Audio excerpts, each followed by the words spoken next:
අපේ ජීවිත උසස් වෙන්න ඕන නම් எங்கள் வாழ்க்கை உயர வேண்டும் என்றால் එකම මාර්ගය තියෙන්නේ. ஒரே ஒரு வழிதான், අපි පල්ලයට යන්න අවශ්‍යයි. நாங்கள் கீழே போக வேண்டும். ඔබ පල්ලයට ගිහිල්ලා ඉන්නවද? நீங்கள் கீழே போயிருக்கிறீர்களா? එහෙනම් ඔබ උසස් වෙන්න ඕන. அப்படி என்றால் நீங்கள் உயர்த்தப்பட යම් போகிறீர்கள். කිසි දෙයක් නිසා ஏதோ ஒரு காரியத்தின் ඔබ நிமித்தம் පල්ලයට ගිහිල්ලා ඉන්නවා නම් நீங்கள் கீழே போயிருந்தால் මගේ දෙවියන් වහන්සේ ඔබ උසස් කරයි. என் தேவன் உங்களை මේ உயர்த்துவார். පණිවිඩ අහගෙන ඉන්න ආධුනික ජීවිතයේ இந்த செய்தியை கேட்டுக்கொண்டிருக்கிறதான ගොඩක් அநேகருடைய වේදනාව வாழ்க்கையிலே මාගේ මේ මොහොතේ යනවා.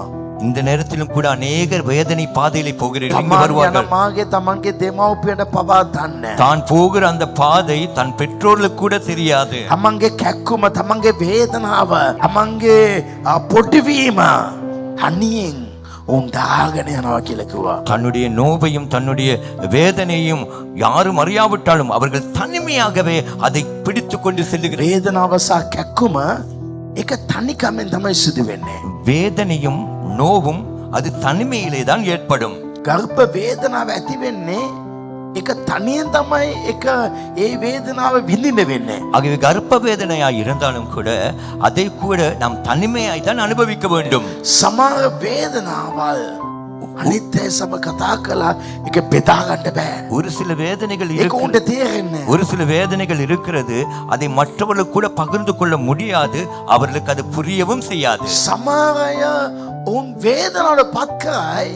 ஒரு சிலர் அவர்கள் வேதனையை ஏற்படுத்துவார்கள், නමුත් උන්ටම දන්නේ ඔවුන් කරන්නේ වේදනාවක් කියලා. ஆனால் அவர்களுக்கே தெரியாது அவர்கள் செய்து கொண்டிருப்பது ஒரு வேதனை என்று. ඔබගේ ජීවිතේ කොතරම් වේදනාවෙන් යනවා කියලා අනිත් අයට දන්නේ. உங்கள் வாழ்க்கையில கூட எவ்வளவு வேதனையோடு போகிறீர்கள் என்று மற்றவர்களுக்கு தெரியாது. ඔබ පොඩි වෙන හැම මොහොතම මගේ දෙවියන් වහන්සේ ක්‍රියා කරයි. நீங்கள் நசுக்கப்படுகிற ஒவ்வொரு சந்தர்ப்பத்திலும் என் தேவன் கிரியை මගේ செய்வார். දෙවියන් වහන්සේ ක්‍රියා என் කරයි. தேவன் கிரியை செய்வார். ඔබ උසස් කරන්න අපිනිස ක්‍රියා කරයි. உங்களை உயர்த்தும்படியாக கிரியை செய்வார். ඔබ පොඩි වෙන හැම මොහොතකම දෙවියන් වහන්සේ ඔබ ඉස්සරහට තල්ලු කරයි. நீங்கள் நசுக்கப்படுகிற ஒவ்வொரு தருவாயிலும் தேவன் உங்களை முன்னோக்கி ஊந்து தள்ளுவார். ඔබ පොඩි වෙන හැම මොහොතකම ඔබගේ දෙවියන් වහන්සේ ඔබව සාදයි. நசுக்கப்படுகிற ஒவ்வொரு தருவாயிலும் உங்கள் தேவன் உங்களை உருவாக்குவார். වෙලාවට වෙලාව දවසට දවස මොහොතක මොහොත දෙවියන් වහන්සේ ඔබව සාදයි. நேரத்துக்கு நேரம், நாளுக்கு நாள், சந்தர்ப்பத்துக்கு சந்தர்ப்பம் தேவன் உங்களை உருவாக்குவார். සමහර වෙලාවට ඔබ හිතයි මම පොඩි වෙනවා කියලා. சில நேரம் நீங்கள் நினைக்கலாம் நான் நசுக்கப்படுகிறேனே என்று. නමුත් ඔබට දන්නේ දෙවියන් වහන්සේ යම් කිසි දෙයක් උන්වහන්සේ ඔබ උදෙසා කරමින් සිටිනවා.